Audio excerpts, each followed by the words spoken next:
बुधवार 5 फरवरी को जब अमेरिकी मिलिट्री प्लेन से आए 104 इलीगल इमिग्रेंट्स अमृतसर एयरपोर्ट पर लैंड हुए, तब किसी भी मीडिया चैनल को वहां जाने की अनुमति नहीं थी।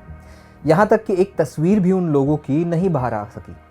लेकिन अब हम ये दावे के साथ कह सकते हैं कि उन 104 भारतीयों को बेड़ियों और हथकड़ियों में भेजा गया था। जी हाँ, इसकी पुष्टि खुद अमेरिका के बॉर्डर पेट्रोल ने की है। आपकी स्क्रीन पर दिख रही तस्वीरें अमेरिका के बॉर्डर पेट्रोल के चीफ माइकल डब्ल्यू बैंक्स ने अपने एक्स अकाउंट पर साझा की है।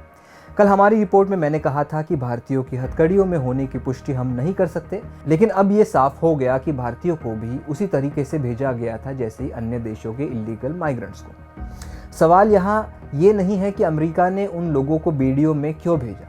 सवाल ये है कि भारत सरकार ने अपने देशवासियों की इस स्थिति पर कोई बात क्यों नहीं की।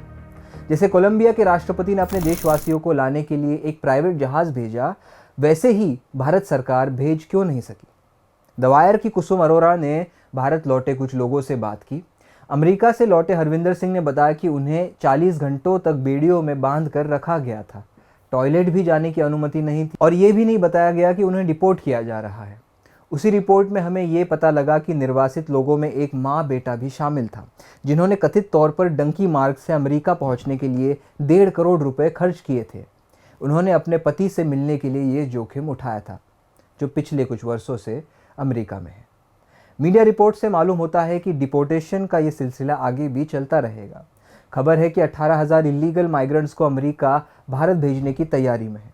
पूछे जाने पर नई दिल्ली में अमेरिकी दूतावास ने आरोपों पर विशेष रूप से टिप्पणी नहीं की, लेकिन जोर देकर कहा कि अमेरिका अपनी नीतियों को ईमानदारी से लागू करता है। विपक्ष ने भारत सरकार की चुप्पी पर सवाल उठाए। विपक्षी नेताओं, जिनमें कांग्रेस नेता मल्लिकार्जुन खड़गे, राहुल गांधी, प्रियंका गांधी और समाजवादी पार्टी के नेता अखिलेश यादव शामिल हैं, इन्होंने संसद परिसर में प्रदर्शन करके अमेरिकी अधिकारियों द्वारा भारतीयों के साथ किए गए व्यवहार का विरोध किया।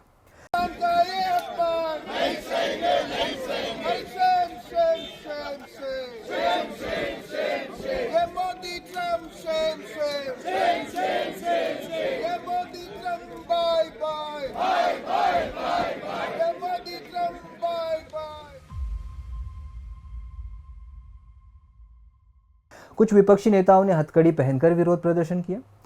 कांग्रेस नेता गौरव गोगोई ने कहा कि जिस तरह से भारतीयों को वापस लाया गया वो सरकार की कमजोरी को दर्शाता है।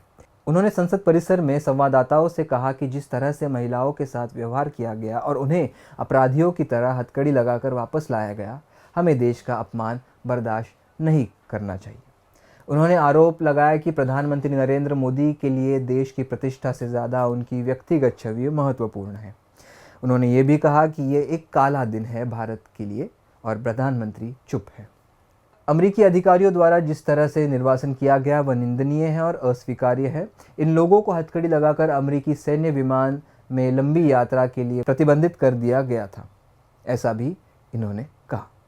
सीपीएम ने एक स्टेटमेंट में कहा कि मोदी सरकार ने अपने नागरिकों के साथ इस तरह के व्यवहार पर आपत्ति न जताकर एक कायरतापूर्ण रवैया दिखाया है। चूंकि भारतीयों के और अधिक जत्थों को निर्वासित किए जाने की उम्मीद है, इसलिए सरकार को ये सुनिश्चित करना चाहिए कि उनके साथ मानवीय और सम्मानजनक तरीके से व्यवहार किया जाए। मोदी अगले सप्ताह डोनाल्ड ट्रंप से मिलने के लिए अमेरिका का दौरा कर सकते हैं, लेकिन क्या तब वो यूएस बॉर्डर पेट्रोल के चीफ माइकल डब्ल्यू बैंक्स ने अपने एक्स अकाउंट पर शेयर किए गए इस वीडियो के बारे में पूछेंगे? देखना होगा। आज मेरी तरफ से इतना ही। देश की तमाम ज़रूरी खबरों के लिए देखते रहे द वायर।